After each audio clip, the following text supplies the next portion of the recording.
অনেক দিন ধরে ছেলে বলছিল মা পাস্তা বানাও, তা টাইম হয়ে ওঠে না। তা আজকে ভাবলাম চলো তাহলে পাস্তাটা বানিয়েই দিই। এই যে সকাল এখন 9টা মতো বাজে, আর চান দান হয়ে গেছে। সকালবেলা মেশিনে জামা কাপড় দিয়েছি, তারপরে এই যে চান দানটা সেরে ফেলে দিছি, আর উপরে জামা কাপড়গুলো মেলেও এসছি। আর এখন একটুখানি সিঁদুর টিঁদুর লাগিয়ে একটুখানি বডি লোশন লাগিয়ে নিচ্ছি, তারপরেই নাস্তাটা বানাতে যাব।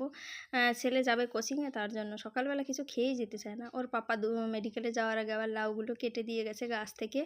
এখন ওই ছোটো মোটোই হচ্ছে, বেশি একটা বড় হচ্ছে না। তো চলো পাস্তাটা ফাইনালি বানিয়ে ফেলি। 2-3 দিন ধরে ছেলে বলছিল কিন্তু হয়েই উঠছিল না, তার জন্য তাই যে একটুখানি ভেজিটেবল কেটেছি, পাতাকপি, ওই পেঁয়াজ টিয়াজ দিয়ে একটুখানি হালকা ফুলকা করে নাস্তার মতো বানিয়ে দেবো। তো এই যে সেদ্ধটা করে নিয়েছি, এখন একটুখানি জিরে দিয়ে দিচ্ছি, আর যেগুলো ভেজিটেবল কেটে রেখেছিলাম পেঁয়াজ টিয়াজ সেগুলো এর ভেতরে একটুখানি দিয়ে দিলাম, দিয়ে ওই 1-2 মিনিট মতো নাড়াচাড়া করে তারপরে আর কি পাস্তাটা দিয়ে দেবো। তাই একটু চিলি ফ্লেক্স দিয়ে দিলাম, চিলি ফ্লেক্সটা দিলে কিন্তু খেতে বেশ ভালো লাগে।